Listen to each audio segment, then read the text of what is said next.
I want to address a couple comments, concepts that Dr. Phil was bringing up when he had his a pro life activist on there when he was debating. So Dr. Phil had a pro life activist on there where he was going back and forth with, and she did a very good job.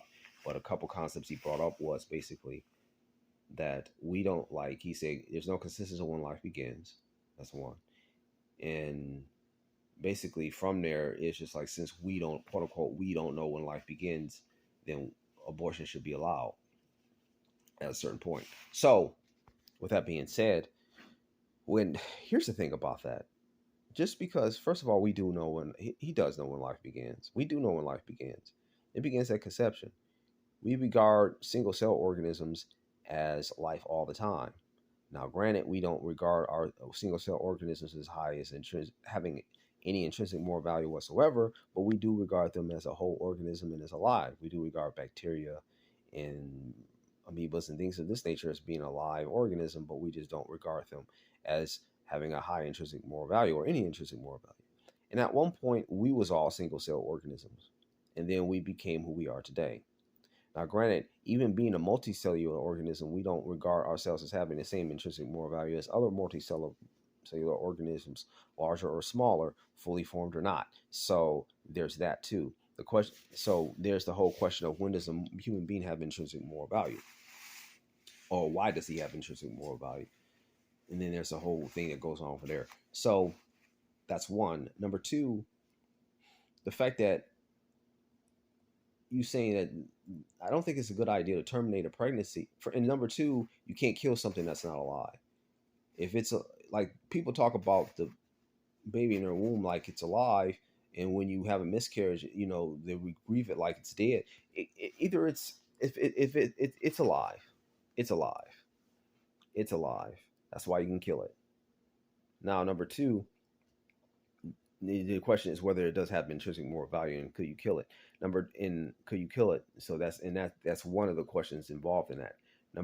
Two of the questions involved in that. Number two, when he says he act like he is just like, well, we don't really, there's no consensus on when life begins, as though it's a legitimate reason to terminate the pregnancy. For one, if you don't know if it's a living human, why are you terminating it? It's just like somebody um, being in the woods and shooting at something, and they don't know whether it's human or not, but they're shooting at it anyway, even though it's not a threat.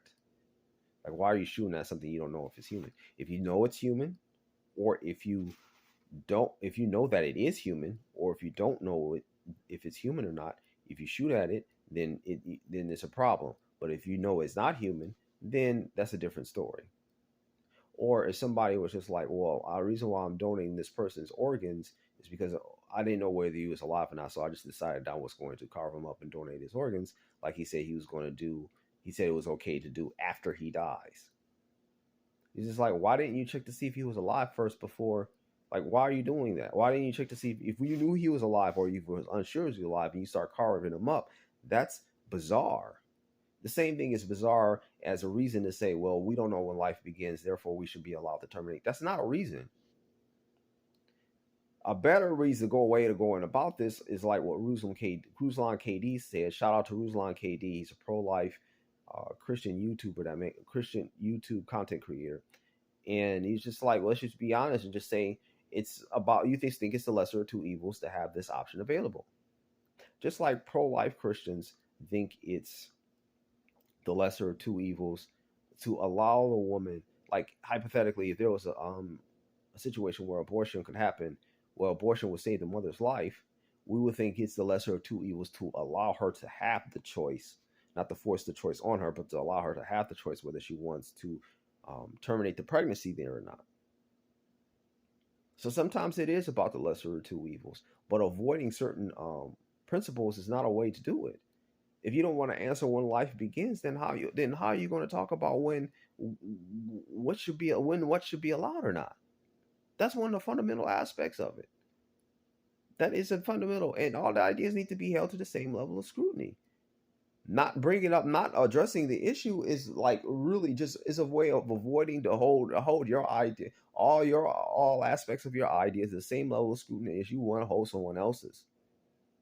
And I'm not saying all people who are pro-choice are like this. I'm not saying that at all. I'm just saying all ideas need to be held to the same level of scrutiny, and not knowing when life begins is not a good argument in order to terminate the pregnancy. And then I think she brought up that 96% of the scientists uh, come to that conclusion that life begins at conception, and I'll link it below, that article below. But that's really all I had to say about that. I just really had a problem with him not addressing the issue of when life begins and using that as an argument, not as an argument to say that to legitimize terminating the pregnancy. So that's all I have to say about that. Thanks for your time. Thanks for watching, and have a good day. Peace.